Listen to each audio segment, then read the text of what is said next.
Hello, my name is Dorota and I'm a Polish student currently quarantining in Taiwan. The reason I am quarantining in Taiwan is because I will study here and I chose the date of my studies as to begin for September 2020. Back then, almost 1 year ago, over 1 year ago, I had no idea there would be any epidemics whatsoever. It almost stopped me from starting my studies, but I still decided to do it. It was very complicated to get here because Taiwan does not have any epidemics whatsoever. It's one of the very few countries with almost no new cases.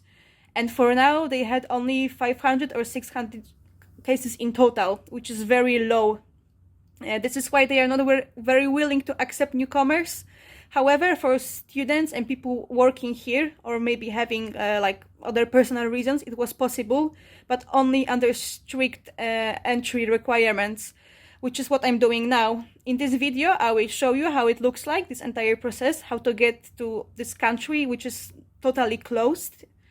And yeah, that's it. I hope you will enjoy my video.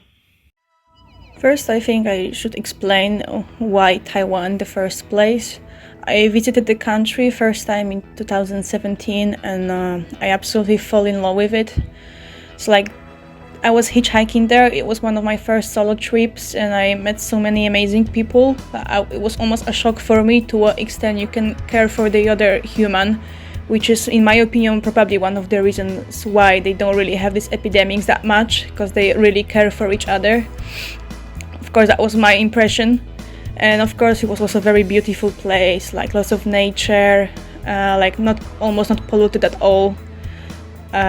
Yeah, just amazing. I decided I will come back for sure, but unfortunately, it took me lots of trouble and lots of effort to do it. Not just, I don't mean just like applying for the university, but also to get there despite the coronavirus threat. Until the very end of August, despite the fact that the university here starts at September, I wasn't even sure if I'm going to make it or not, because Taiwan was still officially closed for me. Only in the end of August they decided to lift the ban, and it was like a green light for me. I could apply, but it was also a trouble to find a plane ticket and like organizing the quarantine, which luckily university helped me with, just everything. Next we'll see how it goes with planes, with documents you need to have to get there, just everything. First, when I bought my first flight, it was cancelled immediately, but I was very lucky with the other flight. I was set like in the what I would call them, that like it's like a roulette. Some flights do arrive, some don't. I chose KLM and I had a lovely 12-hour stop in Amsterdam. But of course, it was just 12 hours, so soon I was already boarding to Taiwan, going for security checks, all those things. Everything was like normal, with this reason that it was almost empty. With this difference that it was almost empty. There aren't many people flying anywhere right now. Also, the boarding is quite complicated. They are asking you for like countless documents, everything, because basically there are certain requirements for you to do when you go to Taiwan. You need to have, like in my case, whether entry permit certificate issued by your university, or you need to do a COVID test and you have to go for quarantine. There is no other way of doing it. But the good thing is that the plane was almost empty. There's like barely any people flying, and many of them also go to Bangkok because our flight has a stop in Bangkok. So like the comfort of flying was absolutely great.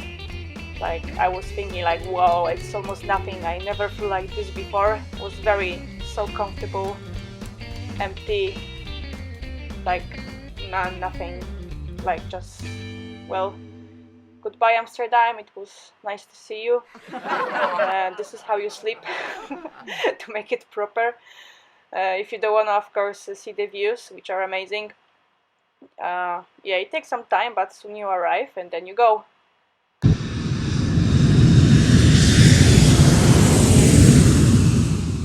Ladies and gentlemen, welcome to Taipei.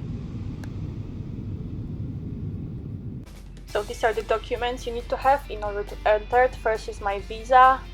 It says special entry permit for Covid-19 outbreak. It's historical moment. It's my boarding pass, of course. And then you have the entry permit issued by the university. They apply for it at the Taiwanese Foreign Ministry to confirm that you are their student. First thing you need to do is to immediately buy a SIM card, which is easy because they are waiting with it, like right out the airport. Yeah, now we go, and later on we will see the line for SIM card buying. Yeah, unfortunately it took a time. We also give something like this to confirm that you don't carry any meat or something like this for other diseases. Then you get a SIM card from them, and then you have to log into the government quarantine system and do a declaration, like with all the dates when you start, when you finish. Like they are helping you with it, so it's not a problem. Later on, you get this health declaration certificate. You have to show the QR code of it in another counter, which I could not record. I cannot record people working. It's illegal. They ask not to do it. They obviously also check your passport, if you have visa and so on. On the way, they check your temperature. They are really serious here. Or you cannot even take taxi, of course. Like, you have to arrange it all by yourself. Like, here we are at the suitcase place. It's almost like dogs. Okay, but there are no people at all. Like, it's barely one flight arriving. It's crazy. It's a capital city when you think about it. Like, whoa.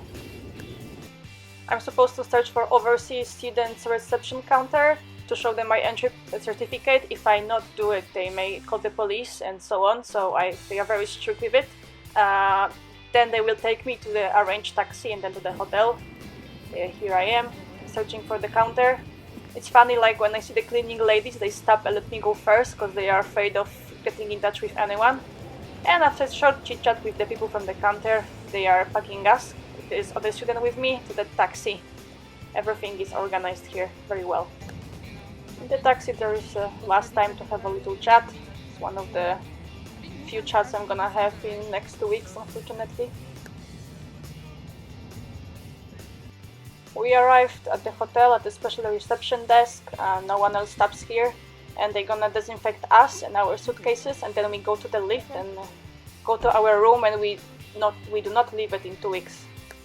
This is papers with the conditions of the quarantine, like where they give you food and so on, that you cannot leave. They make it clear many times, so it's better not to do it. Well, this is how can you see that people are quarantining here. There are boxes for rubbish outside the doors. So yeah, there's many people here. Everything has its like own timetable, like there is like hour of throwing the rubbish away when a person arrives with the special plastic kind of coverage to take the rubbish out. Like you cannot really take your food out of the hook installed on the door when someone is outside. Like you should do it like maybe when you have a mask on, but it's best not to do it at all. It took me ages to find my room. Also, every day they disinfect the doorways and corridor with some sort of hoover. Here we are. I found my home and lightness. Okay, so this is my home for 2 weeks. There is some food on the door already waiting for me. It's a good standard, like there's just cleaning service. It's not available. Why do I need 2 beds? God, I need to clean everything by myself, but luckily I have balcony, so I don't complain. Yeah, and I put the bed like this, because why do you need it anyway for one person? I got some treats from my university as well, like some food and like a t-shirt. Like, it's funny how fast people get used to quarantine, at least I did. Like, the first 2-3 days I was very frustrated. Like, I had massive jet lag. I couldn't really like stand that I'm just indoors all the time. But like after a week and more, it just became so natural for me that I wasn't even questioning the fact that I'm here. I mean, I never did question it. I know it's necessary, but I stopped being annoyed about it, which helped me a lot. Thinking about it more positively, like it's a time you can sacrifice to do something, but for yourself only. You have lots of time for yourself. You can like study, watch movies, play games, do things you wouldn't do otherwise because you would be like outside partying or traveling or doing anything else. So I don't think, just throw it all out. Food, treats, snacks, and I think the other thing is a t-shirt as well. Yeah, whatever.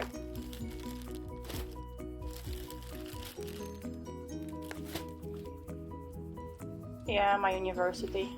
Coming soon. The food is a bit like boring and always arrives cold, but you can take delivery, takeaway, whatever, so it's not a big problem. You need to measure your temperature twice per day and report it in the morning and in the evening to the reception. Mine is always like very low, but it's better this way, I guess. I'm having a fever now. You also have to sign up to a line group chat, and you have to give them your temperature as well. It's meant to like monitor your health and everything. It's nothing complicated. It's just for the university to know your health. They also give me a call from time to time and ask what's up. I also have this funny spamming from the government. They like send me several messages daily to ask how I'm doing as well. It's funny. Everything here is very monitored. This is how you can make friends when you quarantine, when you know there is a person next door. Yeah, welcome to the 21st century.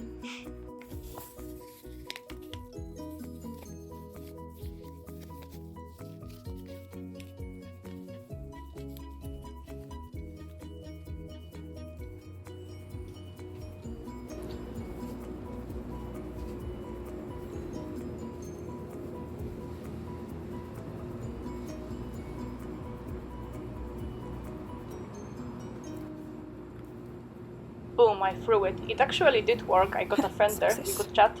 That's everything, and thank you very much. I hope you like my video. Stay healthy if you can. Bye!